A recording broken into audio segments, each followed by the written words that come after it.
Esta es una introducción general al libro de Jeremías. Jeremías es un profeta que ministró en el siglo VII en Israel. Y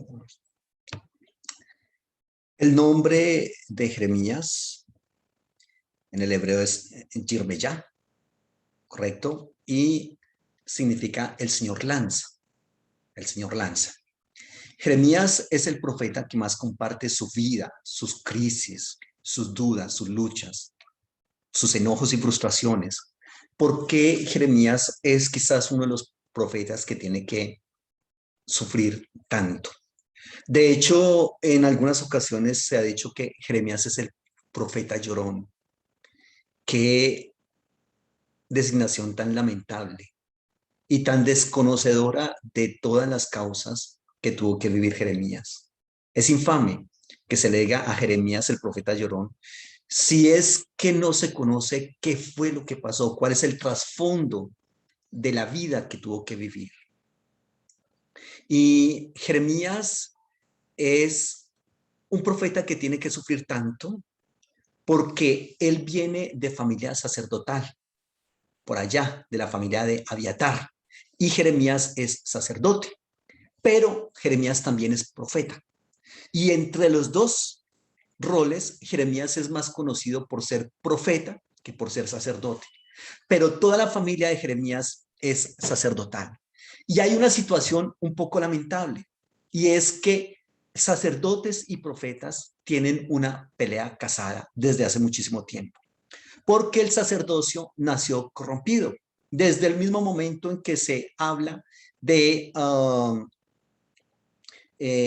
Aarón como sacerdote. Recuerden que Moisés sube al monte y este se queda acá y tratando de complacer al pueblo crea unos becerros para que sean adorados. Y el ministerio sacerdotal paulatinamente se fue degradando cada vez más y prefirieron el poder político, el poder económico, el poder social que le brindaba el rey, al cual se vendieron de una manera descarada que enseñar la ley del Señor. Y entonces el Señor levanta el profetismo como un contrapeso al maridaje que se ha constituido entre el poder político y el poder religioso, con el aval de ambas figuras, el rey por una parte y el sacerdote por otra parte. Se levanta entonces el rol profético para intentar destruir o por lo menos mantener en equilibrio ese maridaje entre esos otros dos poderes. Y se constituyen en enemigos. Vemos, por ejemplo, que son los sacerdotes los que más ensañan con destruir y con atacar a los profetas. Son los que más los persiguen. Entonces, la familia de Jeremías es abiertamente enemiga de Jeremías. Eso es como que, y discúlpeme este ejemplo, es como si todos los miembros de una familia son narcotraficantes y uno le sale de la policía, algo así, que tiene que denunciar, que tiene que hablar una cantidad de situaciones. Por eso en el capítulo 20, que cuenta una de esas precisamente crisis y frustraciones y enojo del profeta, dice en el 27 de Jeremías, me sedujiste, Señor, y me dejé seducir. Más fuerte fuiste que yo y me venciste. Cada día he sido escarnecido, cada cual se burla de mí. ¿Cuántas veces hablo, doy voces y grito, violencia y destrucción, porque la palabra del Señor me ha sido para frente y escarnio? Ese me sedujiste no es el famoso me conquistaste, me enamoraste, Señor. Estoy tan absorto disfrutando del servicio para ti. No, no le interesa. Lo que le está diciendo acá con ese famoso me sedujiste es me engañaste. No me dijiste todo lo que yo necesitaba saber, sino que me dijiste lo que tú necesitabas que yo supiera para que yo hiciera lo que tú querías que yo hiciera. Pero si yo hubiera sabido, pero no, finalmente así hubiera sabido. Jeremías más adelante en este pasaje dice que yo traté de callarme porque es que cada vez que hablaba, cada vez que daba el mensaje, era una situación bastante lamentable porque había destrucción, había persecución y había muchas cosas sobre mi vida. Y traté de callarlo y no pude. Tuve que seguir hablando porque había un fuego dentro de mí que no me permitía callar. Eso es lo que está proponiendo entonces Jeremías ahí en ese pasaje. Y las mismas familiares, las mismas amistades decían, ¿cuándo claudicará este? ¿Cuándo cometerá un error y le caeremos encima a todos para desquitarnos finalmente por todo lo que ha hablado en contra de nosotros? La familia de Jeremías. Era bastante lamentable lo que había pasado. Jeremías nació en Anatot, que era un poblado a 6 kilómetros al nordeste de Jerusalén, y más o menos está en el 645 antes de Cristo.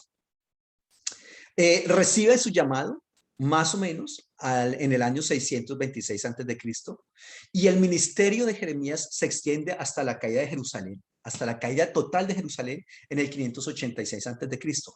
Jeremías presencia cómo el imperio neobabilónico con el rey Nabucodonosor a su cabeza viene e invade el reino del sur, destruye el templo, destruye la ciudad y todo este asunto. Jeremías es una persona que es obligado en ese momento a marchar a Egipto. En el momento de la incursión de Nabucodonosor, hay tres partidos políticos en Israel. Un partido político nacionalista, un partido político pro-egipcio y uno pro-babilónico. Jeremías, por orden del Señor, estaba con un discurso un tanto a favor del partido político pro-babilónico. Ellos decían que habría que humillarnos ante el rey de Babilonia, sujetarnos a él, correcto, y que el Señor iba a orar de esa manera. El partido nacional decía, no, nosotros podemos solos contra ellos. Nosotros podemos, había una cantidad de judíos rebeldes alzados en armas que decían nosotros podemos hacerle la guerra a ellos y si morimos, morimos, pero en libertad. En fin, era un partido nacionalista y había otro partido que era el partido pro-egipcio, que consideraban que haciendo alianzas con Egipto, ellos podían hacerle frente a Babilonia, porque Egipto siempre les vendió la idea barata, paupérrima, de que ellos los podían ayudar, cosa que era totalmente falsa porque ni siquiera los mismos egipcios podían ayudarse a sí mismos. Pero había gente que le copiaba a los egipcios y había un partido que era pro-egipcio.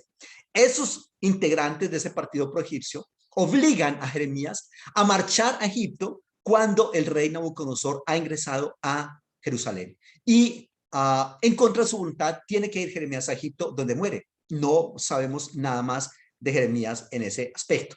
Entonces, él puede experimentar eso de parte de Jeremías. Se distinguen tres periodos en el ministerio de Jeremías, tres periodos, digamos, grandes. Esos periodos básicamente son periodos que están, digamos, con el aval de los reyes, prácticamente. Es eso. Un primer periodo está más o menos por allá en el reinado de Josías. Josías es uno de los mejores reyes de Israel. Y el profeta Jeremías es alguien que está a favor de lo que está haciendo Josías, por lo menos inicialmente. Porque Josías es aquel rey que es célebremente conocido porque llevó al pueblo de Israel a una de las grandes reformas. Josías es un rey piadoso, junto con Ezequías y junto con David, son los tres mejores reyes de Israel. Josías estaba reparando el templo y resulta que en ese proceso encuentran el libro de la ley y lo leen, lo socializan con el pueblo y eso hace que el pueblo de Israel sea llevado a un avivamiento. Jeremías inicialmente apoya ese avivamiento y apoya esa reforma de Josías, pero también muy pronto se separa de ella, porque al parecer se da cuenta que eso no va para ningún lado. Y efectivamente Jeremías tenía razón. Él apoya brevemente esa reforma, sobre todo en los inicios. La prédica, por ejemplo, el capítulo 3, le marca el paso a esa reforma de Josías.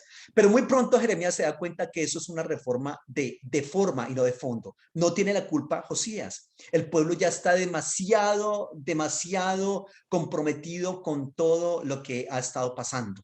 El mensaje de Jeremías, aunque actúa en el siglo VII, no es un mensaje tan diferente a lo que proponen, por ejemplo, personajes como los del siglo VIII, Isaías, Miqueas, Amós, Oseas. No es un mensaje tan diferente. Jeremías habla en contra de los líderes políticos, habla en contra de los líderes religiosos, el sacerdote que está corrompido, que está vendido, que está asociado con el rey, y que el rey le dice, diga esto en el próximo culto en Israel, y él lo dice con el enunciado de que así ha dicho el Señor. Y eso es bastante lamentable porque el pueblo, con base en eso, se va a creer que lo que está haciendo el rey es mandato del Señor. Y entonces Jeremías está en contra del rey, está en contra de los sacerdotes, está en contra de los falsos profetas que pronuncian mensajes por dinero, está en contra de la explotación de los poderosos a los débiles, está en contra del débil que es adorador de dioses ajenos. En fin, no ha cambiado mucho el panorama entre el periodo octavo y el periodo séptimo. Entonces, este primer periodo del ministerio de Jeremías se enmarca en el reinado de Josías, ¿correcto? Pero esa reforma definitivamente no ocupó nada interno, dejó intacto el corazón. Sí ocupaba muchos aspectos externos, pero es que lo externo no es suficiente, lo externo no sirve. Ninguna reforma superficial podía borrar la maldad innata, fomentada por décadas de rebelión del pueblo. Y Jeremías buscó en vano entre los pobres a una persona justa, según lo dice el capítulo 5, versículos 1 en adelante. Permítame leer rápidamente el texto. Recorre las calles de Jerusalén y mira ahora, e infórmense. Busquen en sus plazas a ver si hayan un solo hombre, si hay alguno que practique la justicia, que busque la verdad, y yo lo perdonaré. Aunque digan, vive el Señor, juran en falso. El Señor, Jehová, no miran tus ojos la verdad. Los azotaste y no les dolió. Los consumiste y no quisieron recibir corrección. Endurecieron sus rostros más que la piedra y no quisieron convertirse. Entonces yo dije, ciertamente estos pobres han enloquecido, pues no conocen el camino del Señor, el juicio de su Dios. Iré ahora a los grandes y les hablaré, porque ellos conocen el camino del Señor, el juicio de su Dios, pero ellos también quebraron el yugo, rompieron las coyuntas. Es decir, absolutamente todos están corrompidos. No hay nada que hacer con el pueblo, ni pobres, ni ricos, ni grandes, ni poderosos, nada. Esa reforma definitivamente se convirtió en un débil sustituto del arrepentimiento interno. Ahora, esa reforma tiene dos aspectos, uno político. Después de la muerte de Asurbanipal en el 627, el rey de Asiria, que era el rey de Asiria, Josías aprovecha esta ocasión para recobrar la independencia, correcto, de Asiria. Y por otro lado, la reforma de Josías tiene un aspecto religioso, y es que definitivamente se debe restablecer la moral que se plantea en la teología deuteronomista, pero esa moral, como ya se dijo, no tuvo ningún cambio interno. Y al parecer, antes de morir Josías, ya había retornado al sincretismo religioso. Josías estuvo más o menos entre el 622 y 621 con esa reforma de la cual estoy hablando. Y en ese periodo de tiempo, entonces es que lo intenta hacer. Pero mire cuál fue la primera incursión de Nabucodonosor a Jerusalén, 606. Esa fue la primera visita. Entonces, del 621 al 606, pues realmente no hay mucho en lo cual digamos como que se haya dicho, sí, realmente hubo un cambio. No, no es así. También es notorio el hecho de que Jeremías solo hace una mención muy breve en el capítulo 22, versículo 10, de la muerte de Josías, siendo Josías el rey, como le estaba diciendo, uno de los reyes paradigmáticos de Israel. No lloréis al muerto, ni por el que os condoláis. Lloren amargamente por el que se va, porque no volverá jamás ni verá la tierra donde nació. Ahí está. Entonces es una pequeña referencia a la muerte de Josías. Josías, aunque era un buen rey en cuanto a lo teológico, fue un rey pésimo en cuanto a la guerra. quería salir a pelear contra el faraón Necao II y él le dijo, mi hijo, no salga contra mí a la guerra porque yo te voy a matar y no quiero matarte. Por favor, devuélvete. Y él dijo, ¿qué va? Yo voy y yo peleo con él y sé que lo voy a vencer. Pues efectivamente salió al campo de batalla. En ese campo, Necao II tensó su arco, disparó su flecha y atravesó el corazón de Josías y Josías murió de esa manera. Lamentable ese aspecto. Entonces, ese tiempo de la época de Josías es el primer periodo en el cual se puede, digamos, dividir de grosso modo el ministerio del profeta Jeremías. Entonces, ahí están seguramente los capítulos 1 al 6 del libro de Jeremías, muy seguramente corresponden a ese periodo. Y las profecías de esta sección ocupan los motivos principales que se encuentran en la descripción del profeta y su llamado. El llamado al profeta tiene dos aspectos, uno de arrancar y destruir y otro de sembrar, según el relato de vocación que le da el Señor al profeta Jeremías en el capítulo 1, ¿correcto? Donde le dice, yo soy un niño, no digas que soy un niño porque a todo lo que yo te envíe irás y todo lo que yo te diga hablarás, en fin, todo ese aspecto. Pero infortunadamente la corrupción de Israel estaba profundamente arraigada, ¿correcto? Y traen entonces como consecuencia ese juicio externo que se va a mencionar en los capítulos 4 al 6, que son breves oráculos que anuncian un juicio y que lo explican para los líderes religiosos, para los líderes políticos y económicos, para los profetas, para los sacerdotes, para los jueces. Para todos ellos es ese mensaje que el Señor les está dando de juicio. Resulta que Jeremías por allá en el capítulo 36, después de llevar como 20 años de ministerio, recibe una palabra de parte del Señor de que coloque por escrito todas sus predicaciones, todas sus profecías, todo lo que él ha venido planteando. Y Jeremías utiliza a un personaje que se llamaba Baruch.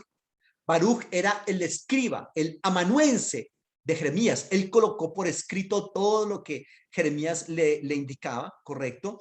Y finalmente el libro de Jeremías es como una colección de colecciones, como una cantidad de ensayos que están ahí y que son escritos de esa manera.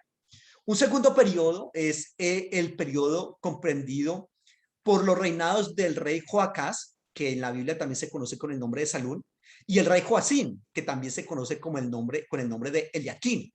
Y Joacás es el hijo y el sucesor de Josías, pero solamente permanece en el trono 3 meses, porque el faraón Necao, que había matado a su papá, también viene y lo destituye a este, y coloca en el lugar de este personaje, Joacás o Salún, a Joacim. Necao entonces va a deportar a Joacás, correcto, a Egipto, eso nos lo cuenta Segundo de Reyes 23, del 31 en adelante. Y de pronto lo consideró como una amenaza, porque consideraba que no era un rey vasallo fiel. Y Necao entonces quiere congraciarse con Asiria y evitar un resurgimiento babilónico. Recordemos que en ese momento está el imperio asirio en el ocaso de su poder y el imperio neobabilónico en continuo ascenso para erigirse como los amos del mundo. Y en ese proceso es que está este texto de Jeremías. Jeremías hace una breve alusión también a Joacás en el capítulo 22, versículo 10 al 12, ¿correcto? Donde invita al pueblo a no llorar a Josías, sino que a Josías, ya que este último no va a volver jamás a la tierra donde nació, va a morir allá en Egipto.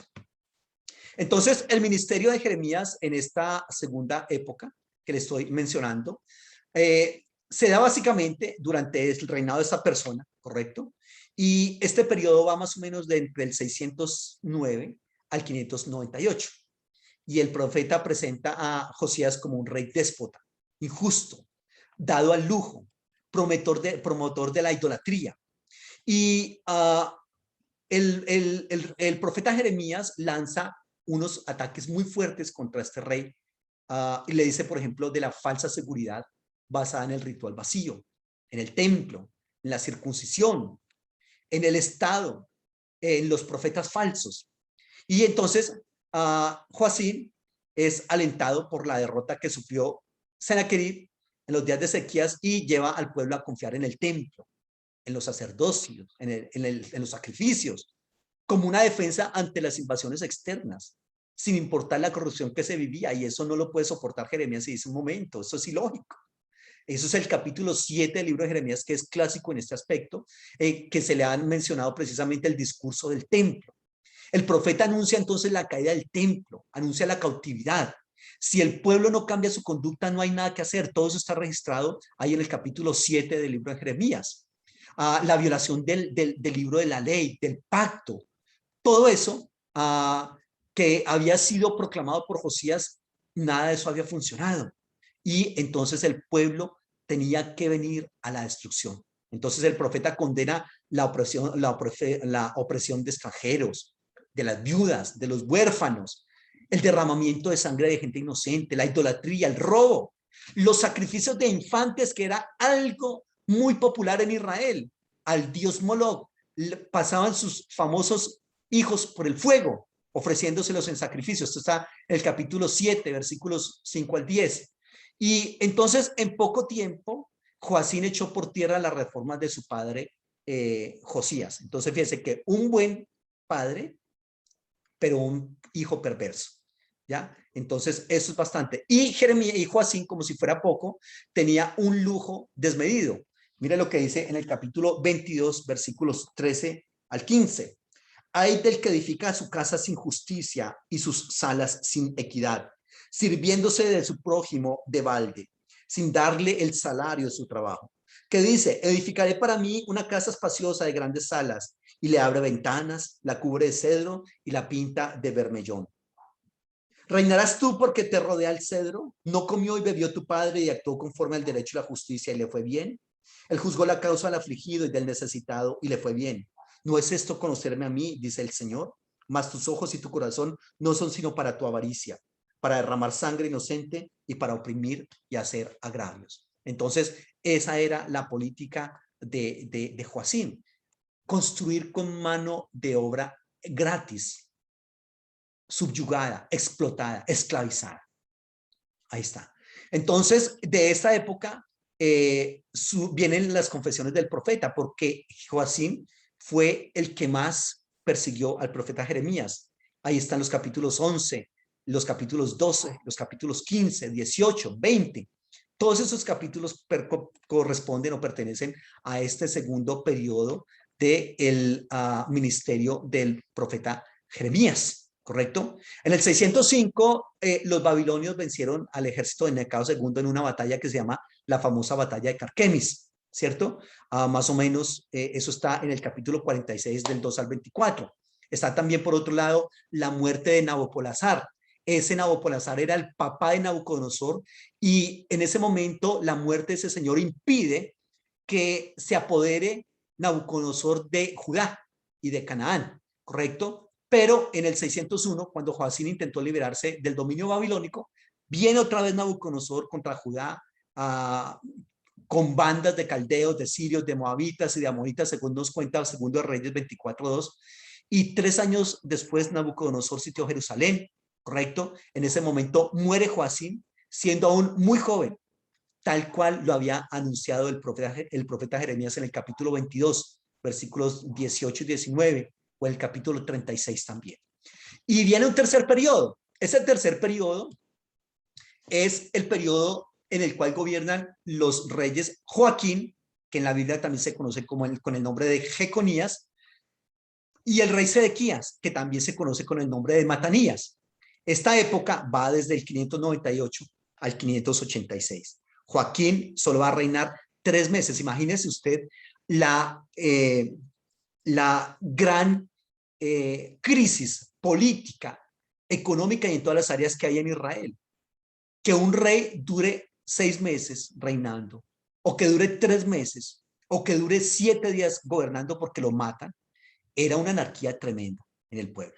Entonces, en el 597, Nabucodonosor invade Jerusalén, captura al rey Joaquín y a toda su familia, a los mejores guerreros, a los artesanos, a lo más pingüe de la sociedad, y los lleva cautivos a Babilonia, y ahí en ese momento termina la dinastía davídica. Entonces, en lugar de Joaquín, Nabucodonosor coloca como rey a este otro que se llama Matanías, que era tío de Joaquín, y le cambia en ese momento el nombre por Sedequías. pero infortunadamente el reinado de Sedequías se caracteriza por la debilidad, por la falta de sabiduría. El profeta le recomienda al rey Sedequías que se someta a la autoridad babilónica, que no entre en alianza y en coalición con Egipto, ni con otros pueblos, que esos pueblos no tienen la posibilidad de ayudarle absolutamente para nada. Pero Sedequías entra en la alianza con Egipto y Nabucodonosor le responde: sitia Jerusalén en el 588 y más o menos en el 586 viene y la destruye totalmente. Entonces, ante esa situación del asedio de Babilonia, ahí sí Sedequías quiere buscar al Señor, quiere buscar su palabra, pero ya es muy tarde, ya no hay nada que hacer. Sedequías le toca vivir una situación bastante difícil. El rey Nabucodonosor viene, mata a su familia, a sus hijos, a su esposa delante de él, luego le saca los ojos a Sedequías, lo lleva encadenado a Babilonia, donde esta persona muere. Eso nos lo cuenta 2 Reyes 24, 18 al capítulo 25, versículo 7. Y el profeta entonces anuncia que el exilio le seguirá. A todo esto que está viviendo va a venir entonces un exilio. Y también de todas maneras va a venir un regreso. Es decir, el pueblo de Israel no se va a quedar en el exilio. En el capítulo 32 hasta el capítulo 33, todo el capítulo 32 y 33 nos habla de ese regreso. Ellos van a estar en el exilio, pero el Señor en su misericordia los va a volver a traer. Por todo eso, el consejo que el profeta le da al rey Sedequías, el profeta es acusado de traidor y sufre un trato cruel de parte de los sacerdotes y los príncipes. Así es de que Nabucodonosor, por otro lado, va a colocar como gobernador, ya no como rey, sino como gobernador, a un personaje que se llama Gedalías, queda como gobernador de Judá. Y este Gedalías es a su vez asesinado por un señor que se llamaba Ismael. Ese Ismael era de estirpe real y creía que Gedalías era un usurpador del trono y por eso lo mata.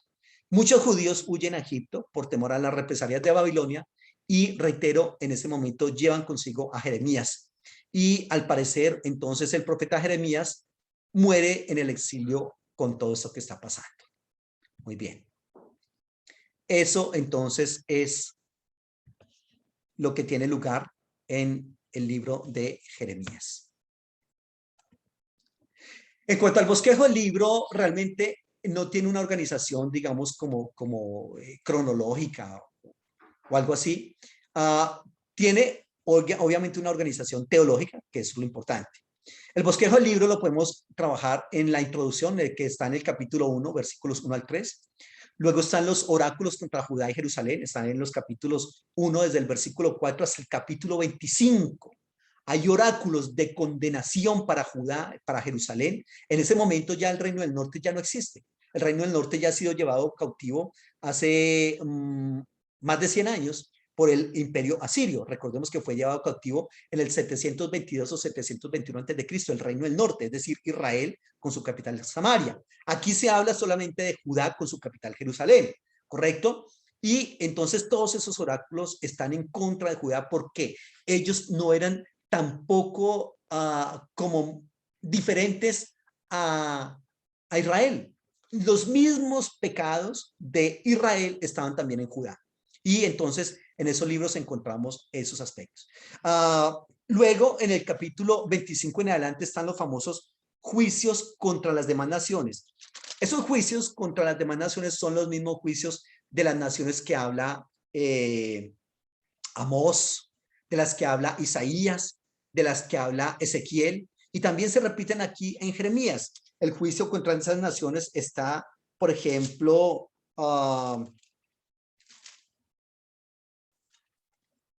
están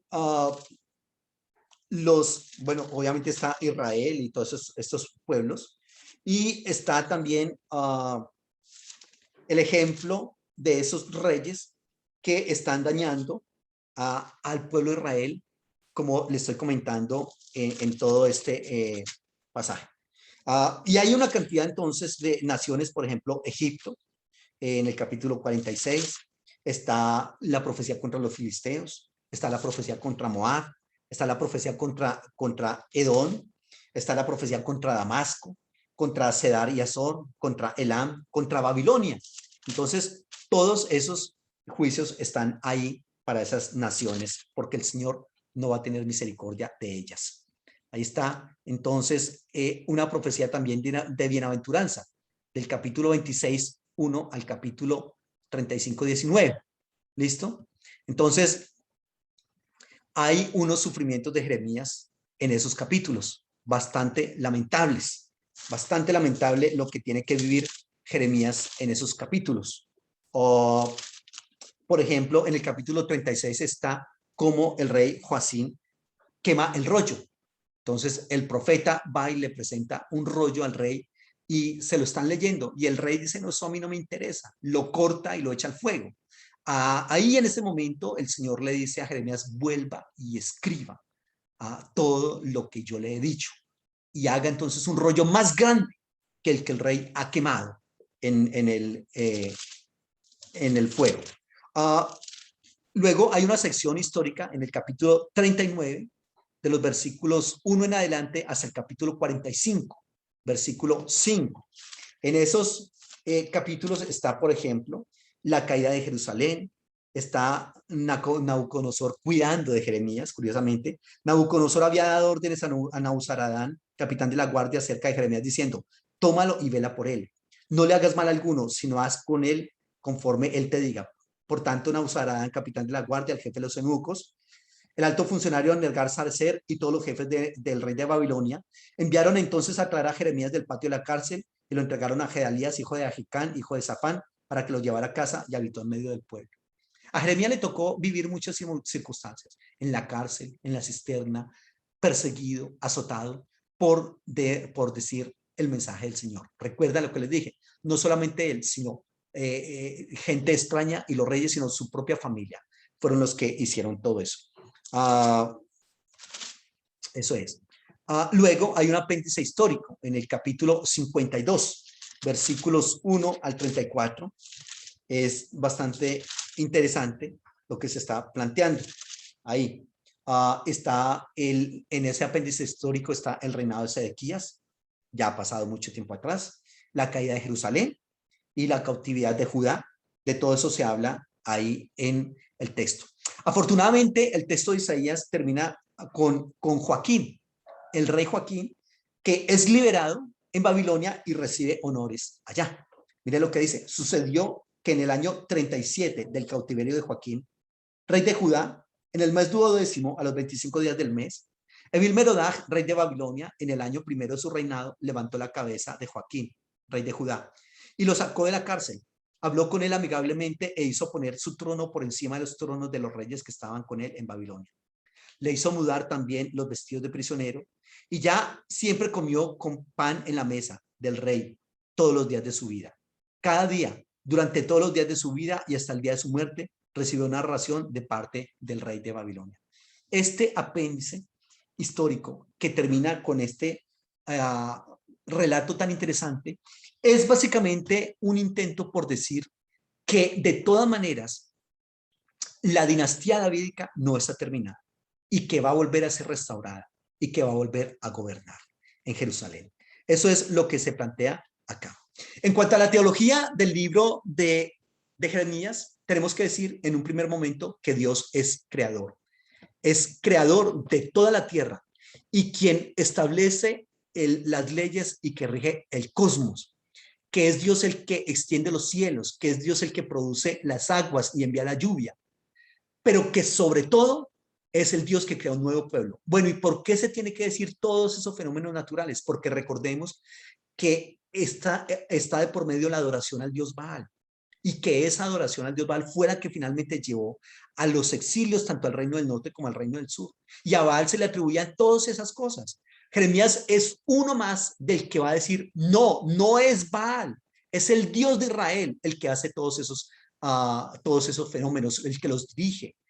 Por otro lado, otro aspecto de la teología está en que Dios es soberano. Dios tiene dominio sobre la creación, sobre su pueblo, y no solamente sobre ellos, sino sobre todas las naciones de las que le hablé hace un momento y le mencioné.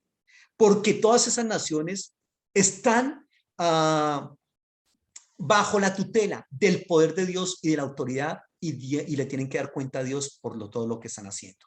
¿Correcto? Y en el 18:6 hay un asunto bien importante y es que así como el barro en manos del alfarero, así el Señor también está con su pueblo en sus manos y él hace lo que él quiera. Palabra del Señor que vino a Jeremías diciendo, levántate y desciende a la casa del alfarero y allí te haré oír mis palabras. Descendí a casa del alfarero y hallé que estaba trabajando en el torno y la vasija de barro que él hacía se echó a perder en sus manos, pero él volvió a hacer otra vasija según le pareció mejor hacer. Entonces vino a mí palabra del Señor diciendo, no podré yo hacer con ustedes como este alfarero, casa de Israel, dice el Señor. Como el barro en manos del alfarero, así son ustedes en mis manos, casa de Israel. Dios es soberano, no solamente sobre su pueblo, no solamente sobre los individuos, sino sobre todas las naciones del mundo. Por otro lado, también tenemos que entender que Dios es universal. Y Dios no solamente en una época enoteística, no es un Dios territorial, es un Dios universal. Y todos los dioses y todos los pueblos, aunque tienen sus propios dioses y sus propias teologías, tendrán que reconocer que es Dios el que dirige la historia, que es Dios el que utiliza a Babilonia para castigar a Judá, pero que de ninguna manera está de acuerdo con las prácticas babilónicas y que así como Babilonia va a ser utilizado por Dios para destruir a todas esas naciones, también Dios después le va a levantar a otro imperio para que castigue a Babilonia. Efectivamente eso pasó. En el 538 se levanta, en el 539 se levanta el imperio o se erige como los amos del mundo, el imperio medo-persa, y Babilonia es destruido. ¿Listo? Nabucodonosor, si tiene la opción de vencer a Judá, como efectivamente pasó, no es por su poder, no es porque él lo haya decidido, es porque Dios así lo quiso, porque tenía que enseñarle a su pueblo el juicio por lo que ellos habían estado haciendo. Por otro lado, Dios es juez y Dios juzga a Judá y a todos los demás pueblos por su infidelidad, porque abandonaron el pacto del Señor, aquí refiriéndome a Judá, y corrieron tras los ídolos. Dios no se va a quedar con eso. Por otro lado, el ser humano es un pecador. El ser humano no puede cambiar su naturaleza pecaminosa. Hagamos lo que hagamos, no podemos dejar de pecar. Y por lo tanto, el castigo de nosotros y el castigo en ese caso del pueblo es precisamente por el pecado que ellos están cometiendo. En el 2:22 dice, aunque te laves con lejía y amontones jabón sobre ti, la mancha de tu pecado permanecerá aún delante de mí, dice el Señor. ¿Cómo puedes decir, no soy impura, nunca anduve tras los Baales? Mira tu proceder en el valle, conoce lo que has hecho, dromedaria ligera, que corre de un lado a otro. Asna montés acostumbrada al desierto, que en su ardor olfatea el viento de su lujuria. ¿Quién la detendrá? Ninguno que la busque se fatigará, porque en el tiempo de su celo la hallará. Israel, aquí hablando de la metáfora de la fornicación, para hablar del pecado de la idolatría del pueblo de Israel. Por otro lado, también hay que entender que la renovación del pueblo es obra de Dios. Dios mismo será el que cambiará el corazón del hombre. Definitivamente, reitero, no podemos nosotros cambiar nuestro corazón de ninguna manera. Es Dios el que actúa haciéndolo así. Dice en el 24:7, les daré un corazón para que me conozcan, que yo soy el Señor, y ellos serán mi pueblo, y yo seré su Dios, porque se volverán a mí de todo corazón. Y en el 32:39, dice así, les daré un corazón y un camino, de tal manera que me teman por siempre, para bien de ellos y de sus hijos después de ellos. Entonces, en ambos versículos vemos cómo la gracia del Señor está vigente en su pueblo y hace lo que el ser humano no puede hacer por sí mismo. El Señor restaurará a Judá. Ahí está en el 31:27, al 31, en el 31:34, en el 33 del 1 al 26, habla de cómo Dios restaurará a su pueblo, los famosos oráculos de salvación. Por otro lado, también una teología en el libro de Jeremías muy importante es la fortaleza de la fe personal. Jeremías va a resaltar la confianza en Dios, a pesar de todo lo que ha vivido, a pesar de que siente que el Señor lo engañó, a pesar de que sabe de que la palabra que él habla va a ser una palabra de destrucción para él mismo, aún así está vigente su fe en el Señor y aún así sigue hablando, aunque el hablar para Jeremías es un hablar de destrucción para él mismo. pero va a cumplir con el propósito que el Señor le ha dado. ¿Listo? Entonces, también motiva al pueblo a depositar la confianza en el Señor en lugar de confiar en seres humanos, en lugar de confiar en ritos externos, ¿correcto? Y eso es todo entonces del libro de Jeremías.